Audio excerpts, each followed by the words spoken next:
I'm going to show you 5 email flows that you need to have set up for your fashion, beauty, or jewelry brand, especially as Black Friday, Cyber Monday is coming up. I'll tell you exactly what types of emails to set up, identify common mistakes that kill conversions, and show you real examples from top competitors in your industry. And just to show you some very useful metrics here, I have included a screenshot from one of our clients' Klaviyo dashboard from October 2024 to December 31st, 2024. And today, when I'm filming this video, it's October 1st, 2025. So this is almost a year ago from around this time. And this does include the Black Friday Cyber Monday sales period. So 34.83% of their revenue came from emails during this time, with 55.65% coming from flows and 44.35% coming from the campaigns. Ideally, you do always want that 50-50 split between campaigns and flows. Now, this video will only focus on the flows. So if you do implement exactly what I tell you in this video, especially some of the common mistakes that people make in avoiding those, then this could literally be you during this Black Friday, Cyber Monday sales period. So the first type of flow that you want to make sure you have set up is the welcome flow, also known as the welcome series. And this is really just for people who just joined your store's community. It's a chance for you to convert them into first-time buyers and make them feel welcomed. Now, if you are giving a first-time purchase offer, make that super clear in that first email that you are sending to them. Usually what I see is that brands will have the discount code somewhere hidden in the email, and then that prevents them from making as many sales as possible from that email. Usually with this type of email in this flow, people really just want to find the discount code within seconds. So make it super clear what the email is about. Remind them as well, if you are giving out a discount code, that they have a time limit to use it. Now, different examples of emails that you can have in this flow: social proof, testimonials, share a little bit about your founder story. But if you want to, keep it private and not talk too much about yourself, you can also talk about your brand's history and also your brand's values, because I feel like Gen Z, they do care more about what values the brand aligns with, and this has been proven from the way they talk about certain brands on social media as well.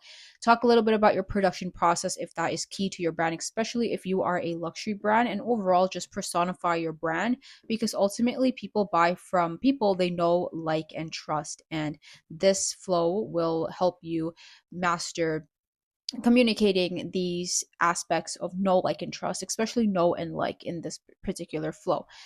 Now, here is an example of an email that is quite well done for this type of flow. It is made by skincare brand Bloom, and they have 20% off in the CTA itself. So this is the button, and then they made it super clear what the discount code is. As soon as the customer opens this email, they will see the code. They will see that it's about 20% off, which is exactly what they sign up for. Customers, you don't really want them to scroll like halfway through the email for them to find the discount code. So ideally avoid that mistake where you say something like welcome to Bloom, and then you make your customer scroll all the way to the middle part of the email for them to know it's about the 20% off or the code. Don't do that. Just have it at the very top, and they've obviously done a really good job at that. Then for the rest of the email, you can show some of your best sellers and some reviews. So this was actually a GIF where they showed a before and after, and then just some things that make your brand very special. And this is a very well done welcome email. Usually keep it simple. Like I said, make sure you show the discount code and then maybe some bestsellers. The second type of flow you need to have set up is, of course, the abandoned cart flow. So this is triggered after a customer has basically left their cart. They had items in their cart and then they were about to check out. They put their email in and then they left their cart, and you are to essentially remind and encourage them to complete their purchase. Now, 70% of customers do abandon their cart and leave simply because they're not ready to make that purchase yet. Aim to win back 25% of those guys, and we have a special 7 email long flow that is successfully able to win back 25% of that 70%. And some of the emails that we include are like discount emails if the client is able to give out discounts. However, if they're not, there's still a way to win back those customers. So if you are sending out discounts, make sure that you are going to send out reminder emails, 48-hour and 24-hour emphasis are a must. And then also social proof, testimonials. This is really important. So if you run a fashion brand and you have different sizes, you might notice that customers get confused as to which size they should get, and that's why they're hitting up your customer service. So do include size guides in this type of flow to make sure that they're not confused on what size they should get, and that's probably why they left their cart.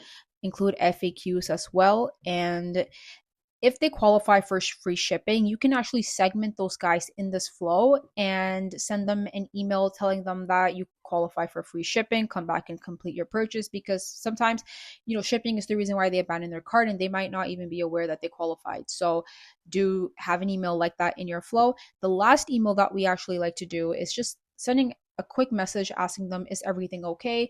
Your cart has now expired, but if you had issues, please reach out to us through this email. And you'll be surprised to know that that actually also recovers a lot of revenue. Now here are some examples. So this is from ASOS, and very simple. What I really like they did here was they have obviously like a nice heading: don't forget about me, I'm waiting in your saved items, snap me up before I'm gone. So this is very congruent with the way they like to speak to their customers. It's very conversational. And instead of having like a fancy banner or another image that's not even related to the product that the customer abandoned, they straight up just show the product that the customer abandoned. It's super simple. You just want to show the product that they abandoned instead of distracting them with other bestsellers that you may have and whatnot. And then they have the CTA as get me. So super simple. Here's another one by Chanel. If you are a luxury brand, you can still have this type of flow active. Chanel says seal the deal. You left something in your bag. Don't hesitate any longer. Complete your order. And then they also have like a you may also like section. I personally would avoid that because that kind of distracts the customer. You really want to just focus on your product. Now they are a luxury brand, so maybe this does work well for them and they've tested it out, but having a block like this could be a bit risky if your average order value is not as high as Chanel. So do test that out if you want to include a block like this, but I would personally avoid it. The third type of flow that you should have set up is a post-purchase flow. So these emails go out after someone has just purchased, and it's to reduce buyer's remorse. What buyer's remorse is that as soon as someone makes a purchase or buys something, you may have experienced this as well.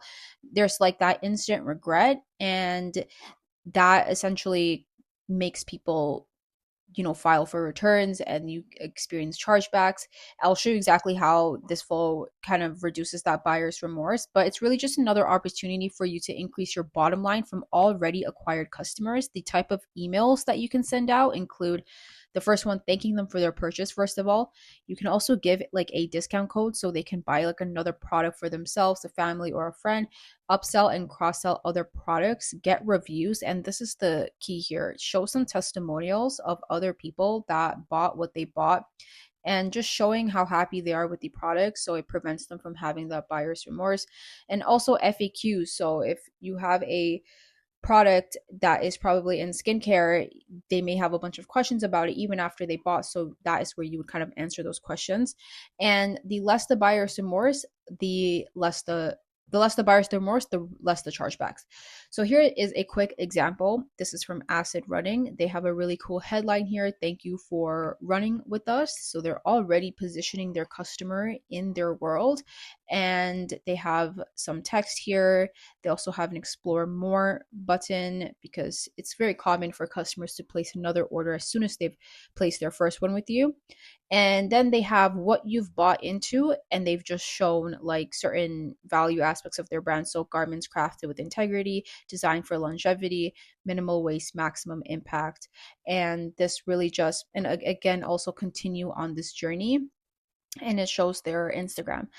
So this kind of integrates the customer very well into their community, ultimately preventing that buyer's remorse. So you can give out a discount code if you are able to encourage more purchases, but this is a very well-designed email for a post-purchase email. The fourth type of flow that you want to make sure you have set up is the browse flow. So in some cases, I have actually seen this flow outperform abandoned cart, because usually abandoned cart is pretty up there in the list of the flows that perform the best. So this is a flow to essentially retarget those who viewed a product on your site and then left. You want to remind them of their interest and prompt them to essentially return and complete their customer journey to the ultimate destination, which is to get them to purchase. The truth is that if someone doesn't purchase a product on your site that they saw, it may not be because they don't want it, but maybe they got distracted or they just weren't ready to buy in that moment because maybe their credit card wasn't close to them or whatever. So if you send out an email just piquing their interest again, you can most likely get that sale. And some examples of emails: the first email, just show the product that caught their interest, add scarcity, nothing else. Do not distract them with other products, other bestsellers, what's trendy. Don't do any of that. Just show the product that they browsed and then left. And then follow up with some, common objections that customers may have, and just answering certain questions customers usually have about your products. So this is by Aloe, this example. The heading is "This is waiting for you," and they just show the product, which I love because it's not distracting. Then there's some text here saying "Forget something. This style deserves a second look." They have more styles you'll love. I would test this out again. Just show the product and a button. And you can even say something like, "We are running low on stock," or "This product has gone viral recently, so make sure you get yours." And that would be key to having a very good email number one for the browse abandonment flow. And the last type of flow you want to make sure you have set up is a win back flow. So this is to retarget individuals who haven't bought from you after like an extended period of time. Now, that's something you would essentially decide. Usually we do like 90 days. It really just depends on the product, and this increases the customer lifetime value. So some emails that you can send out in this flow is show them what's new and send them compelling offers that are tailored to their interests. So here's a quick example by this brand, and they are just showing their new collection, and it's a very simple email. Basically, for this flow, customers haven't bought from you in a long time, and they're probably not even opening up any of your campaigns if you're sending them. So if they know what's new and they've tried out your products before, they are likely to come back if you just give them that nudge and tell them to explore what's new. So those were the 5 key flows that will help your business be way more profitable at all times, especially during Black Friday, Cyber Monday. And if you want my team of email experts to come in and set them up for you in less than a week with stunning design, then just click the link in the description to book an email intro call with me to see if we'd be a good fit. And let me know what other kinds of email help videos you'd like to see in the comment section below.